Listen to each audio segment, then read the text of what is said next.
gives you a boost fast. It's non-GMO, it's vegan, it's free of gluten, it's free of dairy, it is free of soy. I love this stuff, honestly. It tastes great. It gives me a great energy boost. I feel better. I feel like I'm doing something healthy for myself as opposed to just, sucking in other means of whatever, energy drinks or coffee or whatnot. I love it. And I'm waiting for more Liquid IV if you're listening to me. You can get 25% off when you go to liquidiv.com and use the code MajorityRep at checkout. That's 25% off anything you order on Liquid IV's website. Just go to liquidiv.com, enter the promo code MajorityRep. You save 25%. You get better hydration. You get better energy. It's better tasting. Believe me, this matcha stuff, it's awesome. It comes in a little packet. You can travel with it easy if you want to. You can store it. It's shelf stable. Don't wait. Start fueling your adventures today. Even if it's basically just staying awake because your kids drive you crazy.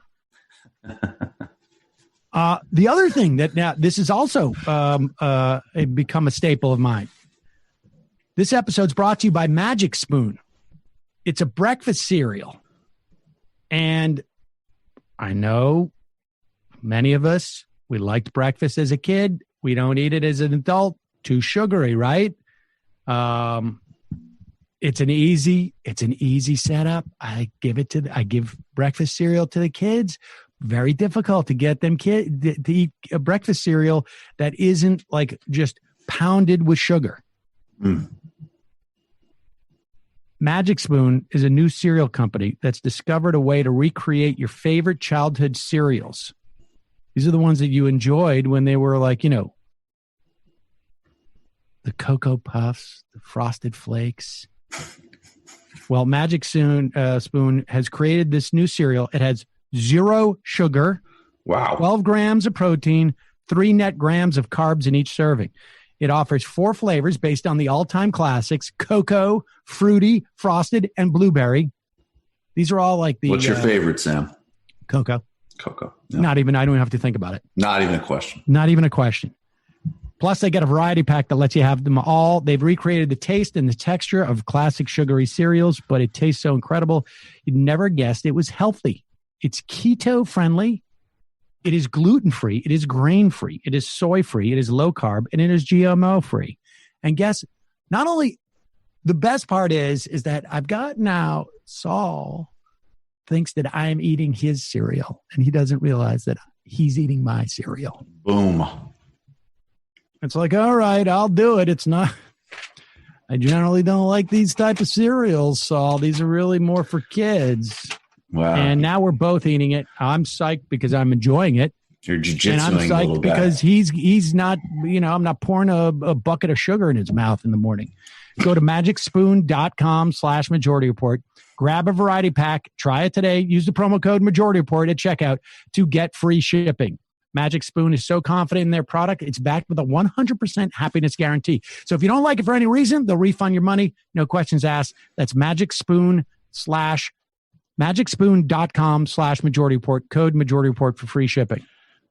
I would just like to shout out really quickly at Eric _time on Twitter, who says, your restraint not doing the Saul Rosenberg voice during the Liquid IV read is admirable, at Michael Brooks. It is, and thank you.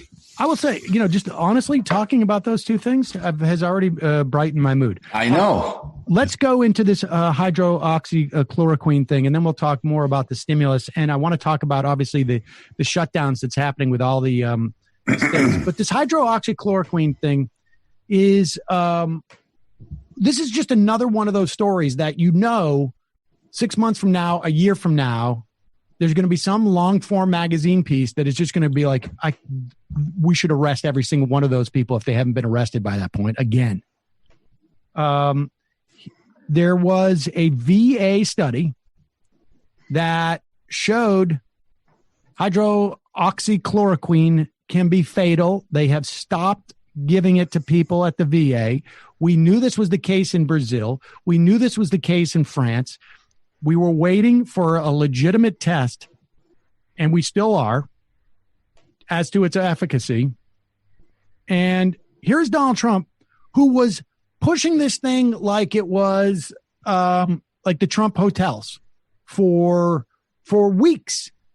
And here he is, asked a question by John Carl at the White House press show yesterday. And here's Trump. He's in charge. I mean, this is the thing that was going to save us all. Play this clip.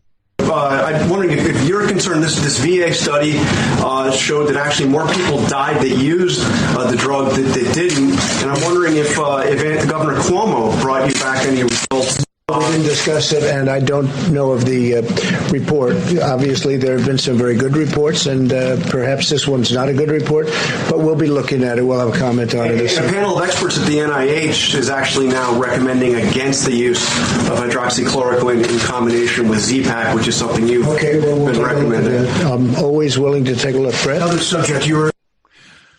So this thing that he's been pushing for weeks... He apparently is just not aware of the reports from the NIH and the VA. I know that we're all at this point supposed to just accept the fact that the guy lies through his effing teeth and that it's not a big deal. But are you effing kidding me? Like, at what point do we just stop? You know, at what point does anybody stand up and just say, like, you got to be kidding me? You got to be kidding me. It's insane. He doesn't pay attention to any of the report. I hadn't heard about the report where the people were dying. I hadn't heard about the National Institute of Health that had made a report. No, I didn't know. No. I was just checking the stocks on Novartis or whatever it is that was producing this shit. I was familiar with the Novartis price, not the clinical trials. I mean, I don't know if it was Novartis. I'm just throwing out a... Yeah, no, I know. Yeah, we don't know if it's Novartis. But I think, I think it's important to... I remember in the beginning of the Trump administration, I think there was a lot of mistakes, like even just the idea of like, don't normalize him. I mean, I'm sorry. He's the president. You know, I don't even know what that even means. Right. Right. And there was a huge amount of, you know, I think being upset about his every move and utterance, just not effective. But I frankly think that, we need to somehow rediscover. You can't always go for it. You can't always be upset. You can't always obsess about him, but you can't just completely say, that's just the guy on TV every day who tells people to take dangerous drugs. That's just the dude who lies about the pandemic. That's just the guy who, like, you know, I mean, we'll get to it later, sends immigrants back or people seeking asylum back. That's just what he does. He's just a bullshit artist. I mean, honestly, I think part of it is, you know, again, I don't think melodrama and constantly feeding him energy is effective, but I do think there has to be a medium of reminding everybody that, like, yes, the fact that he is a constant liar and essentially the whole administration could be explained through narcissism and petty corruption with some random, very smart political instincts that never even turn into reality with regards to the economic populist stuff. And it's a problem. So, you know. And I'll tell you something. And I think part of the reason, and people are going to say this is a big leap, but I'm sorry. We must maintain these norms and expectations, because when Nancy Pelosi, for instance, and I don't mean to turn it there, but I'm saying it could be for the next president. It could be for any type of agency. But when we say it's okay and it's like to be expected that the president of the United States is going to push a drug for weeks as the miracle cure for this, and then multiple agencies in the government say it's killing people, and everybody's like, well, he got faced, pawned, on to the next thing on Twitter, whatever it is. When that doesn't resonate with people, responding to the fact that, like, Pelosi cut off the opportunity for Democratic lawmakers, or any lawmakers for that matter, to start voting on these massive bills that are going to fundamentally alter the way that our economy works. Like, we should respond to that too. And part of not responding to when Donald Trump does that, it's not so much that you're normalizing Donald Trump. It's you're normalizing the behavior, and that behavior can be taken up and performed by other politicians in the future and in the moment. Well, that's why it's so important not to normalize. It's not normalizing him; it's normalizing the behavior. Right. No, that's a great point. And, David Sirota actually made a really important point with regards to this. And again, before people get, triggered with he's not drawing a direct analogy, and he certainly supports voting against Trump. But he said, the ways in which Joe Biden lied about his record with regards to Social Security, with regards to Medicare for all, that last debate with Sanders, where he didn't say, my position has changed, or that was in the context or whatever. He just lied. And, and Sirota rightly said that this is, I think it's a decades-long project, actually, frankly, of spin and manipulation of public opinion, which we also need to deal with too. But it's very much also the new parameters that Trump and the total failure of the media have set. Absolutely. That's exactly what you're saying. Absolutely. That's exactly right. Because when people, any criticism lodged against, or any of the candidates for that matter, but relative to Trump, but that's not supposed to be the standard. Yeah, and that big lies are back. This dumpster fire is not supposed to be the standard in which we measure against our own politicians. And when we talk about not normalizing, that's the part that's the problem with the normalizing. It's not that he gets normalized. It's that the behavior gets normalized and we allow others to operate in that way.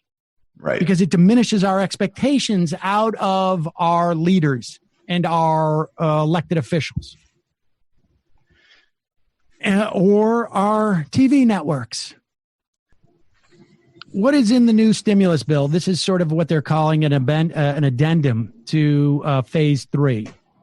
This is basically to shore up the Paycheck Protection Program. That was the program that basically went out about 2 weeks ago and 3 weeks ago now, I guess. It's created in March. It was initially $350 billion. And it ran out almost immediately. Many people did not get any support. It's basically to provide for small businesses a grant. If 75% of the money that you get goes towards paying payroll for people, it becomes a grant up to 10 weeks worth of payroll. Another 25% of that loan, if 75% of it goes to payroll, could be used for things like rent and overhead and whatnot. And I guess presumably also paying the business owner, I guess, or some type of if they're not on payroll for some reason. That ran out very quickly. We found out subsequent to it that a lot of huge multi-million-dollar companies were able to sort of structure themselves in a way that they looked like small business. Mm-hmm. And in this instance, the Republicans tried to get a $250 billion one passed with nothing else, and the Democrats shut it down. In this instance, the bill is now $484 billion. $350 billion of that, more or less, goes to the Paycheck Protection Program, about $380. $75 billion of it goes to hospitals. $25 billion goes for disease testing. That's the part that the Democrats are really bragging about, the $75 billion to hospitals. That's good, but and maybe Republicans wouldn't have pushed it at all. They certainly weren't going to do it 2 weeks ago anyways, but maybe they would have by now. It's unclear. Because we don't even know where this money ends up going. That's part of the problem. Right. And but the legislation passed in the Senate. It will probably pass in the House because there's no voting. It's just basically unanimous consent. There will be some testing money that will go there. Some of it will go to the states. Some of it will go to the federal government. Apparently, Donald Trump doesn't want responsibility for federal testing and wants to be able to say that Congress didn't earmark any money, so that's probably why they put that in there. Democrats wanted money, $150 billion for states and local governments, but McConnell and Mnuchin wouldn't do it. Schumer said he was sorely disappointed that new food aid and money requested by governors was not included in the package. Here's the game that's being played. Well, first off,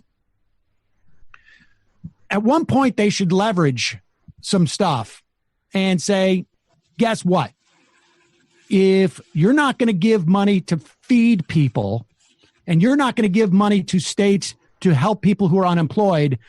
We're not going to give money to businesses.